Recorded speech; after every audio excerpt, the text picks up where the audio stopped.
everywhere in the world. At any point, you can use your ship and go in the water, you can swim, dive, you can go on land, come back. It's always there, it's always on the map. The game is called Odyssey, and of course we're modeling ourselves on the voyage of Odysseus, and you're exploring the Aegean Sea. It doesn't take place at the same time, but it's the same experience that we're trying to give to the player. And Naval is a huge important part of that. Also, the map is huge, I mean, really big. The sea needs to be seamless because this time it's open everywhere around you. So we had to do a lot of tech on that, making sure that the shorelines where you could see like the waves coming and dying on the beaches. You have a lot of big waves when you go far away in the ocean. We also make sure that you see all those kind of fishes and stuff like that you can see from your ship and when you're swimming.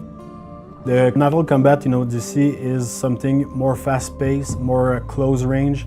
It's more intense than ever. The fact that we have people shooting javelins and arrows make us put the ship closer together so you can see the action. What we discovered in the end was that mobility was a key factor of making a fun experience for the player.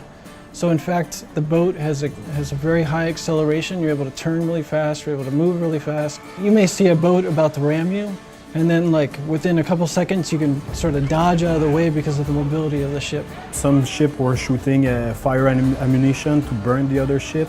The most important tactic was the ramming and the cleavings.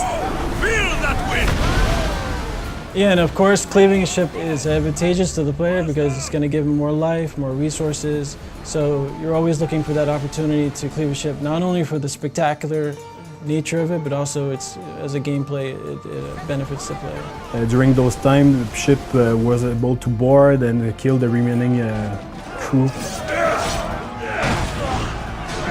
And after that, loot the treasure on the ship because there's a bunch of chests. The bigger the ship is, the bigger the rewards are. So every time you sunk a ship, in fact, there's like chests that are being released in the ocean. You can dive and try to hunt them. It's pretty interesting. And if you go too far in the water, you might encounter some sharks also, so it's pretty hard to kill. There's definitely going to be some unique ships on the water, some unique challenges. When you first encounter these ships, if you're a low level, you're going to learn to run away quickly. As you get stronger, your ship is going to get stronger.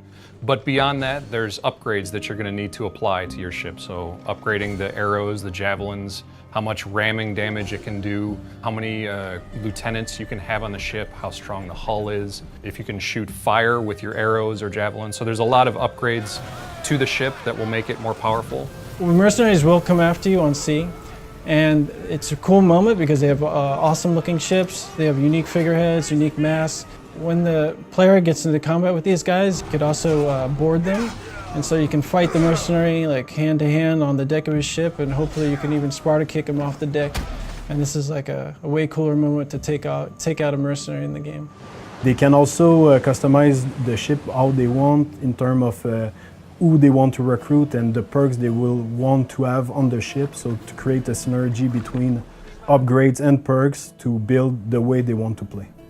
You can recruit lieutenants from people in the world, be they individual weak archer, or if you want to find the best mercenary in the world, you can go knock that person out, pay them, convince them to join your crew. I want you to be with me when I do. They can be coming from missions, or you can also choose to find ones that have like good perks. They're going to give you more weapons, they're going to give you better armors, they're going to give also like crazy perks on your ship, like boosting speed and having more stamina. So they're changing almost every kind of part of your boat, in fact. So every one of them is very different. And then when you buy a certain ability, you can call them into combat for you and either create a distraction or you can go join them in the fight. Courageously, their destiny.